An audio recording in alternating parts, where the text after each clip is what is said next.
They said it would never work in Nigeria.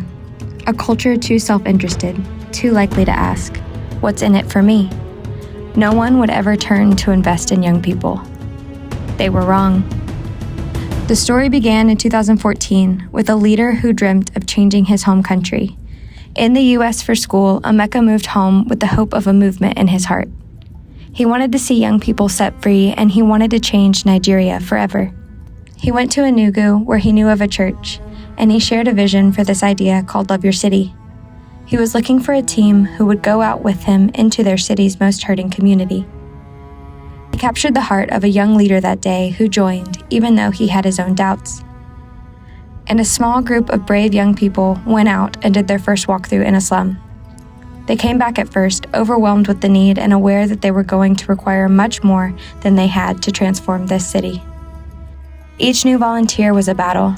Each weekly walkthrough was hard work. But soon, this idea was more than a thought. It was a flurry of action. And then came the help of God. Connections grew deeper, young people were finding help, and more volunteers were joining the ranks because the stories were getting out about something very different than anyone had seen before. One day, the team was asked to pray for a young girl who was dying. Nervously, they prayed, and as they looked up, nothing happened. So they went on to the next home, and the next, and the next. And as they walked, they saw a girl, the same one they had prayed for, running to tell them the good news. She was completely healed. As the impact grew, so did the stories, and more leaders joined in to see and to learn. 2 of these were young women who were in Enugu for a short time. One was engaged to be married and planned to move to a remote village hours away.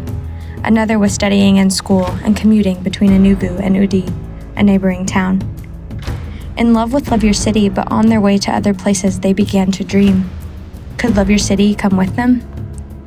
Soon, the second Nigerian team was born in Umulungumbe, the first rural team to exist. They stepped out to reach every young person and connect the entire village. From this movement, a school was born, and in a place where there was little vision for growing up, now there is a movement connecting young people and their families to hope, help, and big dreams for their future.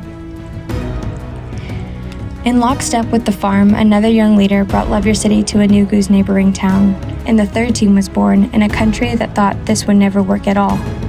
With a passion for helping young people who had no help and little chance of finishing school, this growing team is growing its reach across Udi, launching leaders and on its way to multiplying itself one day into the next town and the next. For years, a U.S. funder called Barnhart Crane was investing in the work that was catching momentum across one of the world's fastest growing populations, and a leader named Matt Brennan began to ask if the team had ever considered Lagos.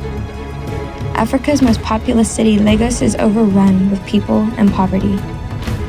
The slums stretch for miles, some shanties even built on stilts over the coastal waters to hold the packed population. With more people than any other city in Africa, there is more hurt, more need, and more opportunity for an agile ministry team of teams to go and make a difference. Last year, a 4th Nigerian team was launched with the help of a ministry leader named James Okose, who invited us into Lagos in partnership with his church. Even in the year since its beginning, it is growing fast, and soon there will be more teams in Lagos because of the number of people in the city, because of the millions of chances to set another young person free. This once-doubted movement is spreading rapidly across the country, and in a culture of corruption and hurt, young people are weaving together citywide movements that are transforming slums, villages, and communities on their way to impacting every young person in Nigeria.